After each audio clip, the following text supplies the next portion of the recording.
ಸ್ನೇಹಿತರೆ, ಜುಲೈ 20ರ ದಿನವನ್ನು ಇತಿಹಾಸದ ಪುಟಗಳಲ್ಲಿ ಬರೆಯಲಾಗುತ್ತದೆ. ಇವತ್ತಿನ ದಿನ ಕೆಲವು ಪ್ರತಿಭಟನಾಕಾರರು ಕ್ರಾಂತಿಕಾರಿ ಹೋರಾಟದ ಮನೋಭಾವನೆಯನ್ನ ತೋರಿದ ರೀತಿ ಇದೆಯಲ್ಲ, ಅದನ್ನು ನಾವು ಇತಿಹಾಸದ ಪುಸ್ತಕಗಳಲ್ಲಿ ಓದುತ್ತಿದ್ದೆವು. ನಾವು ಸ್ವಾತಂತ್ರ್ಯ ಹೋರಾಟಗಾರರ ಕಥೆಯನ್ನು ಕೇಳುತ್ತಿದ್ದೆವು. ಅವರು ಪೊಲೀಸರ ಲಾಠಿಯನ್ನು ಎದುರಿಸಿದ ರೀತಿಯನ್ನು ತಿಳಿಯುತ್ತಿದ್ದೆವು. ಆದರೆ ಇಂದು ನಮ್ಮ ಕಣ್ಣೆದುರೇ ದೆಹಲಿಯ ಜಂತರ್ ಮಂತರ್ನಲ್ಲಿ ದುರ್ಘಟನೆಯೊಂದು ನಡೆದು ಹೋಗಿದೆ.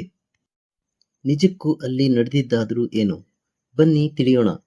ದೆಹಲಿಯ ಜಂತರ್ ಮಂತರ್ನಲ್ಲಿ ನಿರೀಕ್ಷೆಗೂ ಮೀರಿದ ವಿದ್ಯಾರ್ಥಿಗಳು, ಅವರ ಪಾಲಕ ಪೋಷಕರು, ಸಿಜೆಪಿಯ ಕಾರ್ಯಕರ್ತರು ಜಮಾಯಿಸಿದ್ದರು. ವಿದ್ಯಾರ್ಥಿಗಳು 21 ದಿನಗಳ ಅಹಿಂಸಾತ್ಮಕ ಪ್ರತಿಭಟನೆಯನ್ನು ನಡೆಸಿದ್ದರು. ಇದಕ್ಕೆ ಕ್ಯಾರೆ ಅನ್ನದ ಕೇಂದ್ರ ಸರ್ಕಾರದ ನಿಲುವು ಕಂಡು ವಿದ್ಯಾರ್ಥಿಗಳು, ಪಾಲಕ ಪೋಷಕರು ಕೆರಳಿ ನಿಲ್ಲುವಂತಾಯಿತು.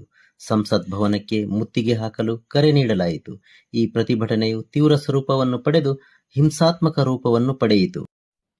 ನಿಜವಾಗಲೂ ಇದು ಕೇಂದ್ರ ಸರ್ಕಾರದ ವೈಫಲ್ಯಕ್ಕೆ ಹಿಡಿದ ಕೈಗನ್ನಡಿಯಾಗಿದೆ. ಇಲ್ಲಿ ಪೊಲೀಸರು, ಸೈನಿಕರು ವಿದ್ಯಾರ್ಥಿಗಳನ್ನು ನಡೆಸಿಕೊಂಡ ರೀತಿ ಅಮಾನವೀಯ. ನಮ್ಮ ಭಾರತ ದೇಶ ಯಾವ ಕಡೆಗೆ ಸಾಗುತ್ತಿದೆ? ಇಲ್ಲಿನ ಪೊಲೀಸರು ಕೇಂದ್ರ ಸರ್ಕಾರದ ಕೈಗೊಂಬೆಗಳಾಗಿ ಗೂಂಡಾಗಳ ರೀತಿಯಲ್ಲಿ ವರ್ತಿಸಿದ್ದಾರೆ. ಅನಾವಶ್ಯಕವಾಗಿ ಅಶ್ರುವಾಯು ಸಿಡಿಸಿದ್ದಲ್ಲದೆ, ಮನಬಂದಂತೆ ಸಿಕ್ಕವರ ಮೇಲೆ ಲಾಠಿ ಪ್ರಹಾರ ಮಾಡಿದ್ದಲ್ಲದೆ, ಜನಸಾಮಾನ್ಯರತ್ತ ಕಲ್ಲುಗಳನ್ನು ತೂರಿದ್ದಾರೆ. ಇಲ್ಲಿ ಪೊಲೀಸರನ್ನು ಗಮನಿಸಿದಾಗ ತಿಳಿಯುವ ಸತ್ಯ ಏನೆಂದರೆ, ಅವತ್ತು ಭಾರತೀಯರು ಬ್ರಿಟಿಷರ ಗುಲಾಮರಾಗಿ ನಮ್ಮವರ ಮೇಲೆಯೇ ಗುಂಡಿನ ದಾಳಿ ನಡೆಸಿದರು.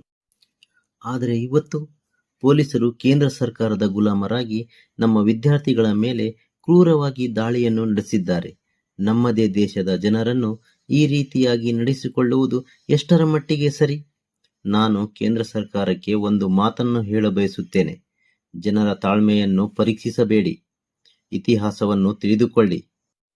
ಇತಿಹಾಸದಲ್ಲಿ ನಾನು, ನನ್ನಿಂದಲೇ ಎಲ್ಲ ಎನ್ನುವರೆಲ್ಲ ಏನಾಗಿದ್ದಾರೆ ಅಂತ ತಿಳಿದುಕೊಳ್ಳಿ ಅಂತ ಹೇಳ್ತಾ ಇವತ್ತಿನ ವಿಡಿಯೋವನ್ನ ಇಲ್ಲಿಗೆ ಮುಗಿಸ್ತಾ ಇದ್ದೇನೆ. ನನ್ನ ವಿಡಿಯೋ ಇಷ್ಟವಾದರೆ ಲೈಕ್ ಮಾಡಿ, ಶೇರ್ ಮಾಡಿ, ಸಬ್ಸ್ಕ್ರೈಬ್ ಮಾಡಿ ಅಂತ ಹೇಳ್ತಾ ಮುಂದಿನ ವಿಡಿಯೋದಲ್ಲಿ ಸಿಗೋಣ. Good bye.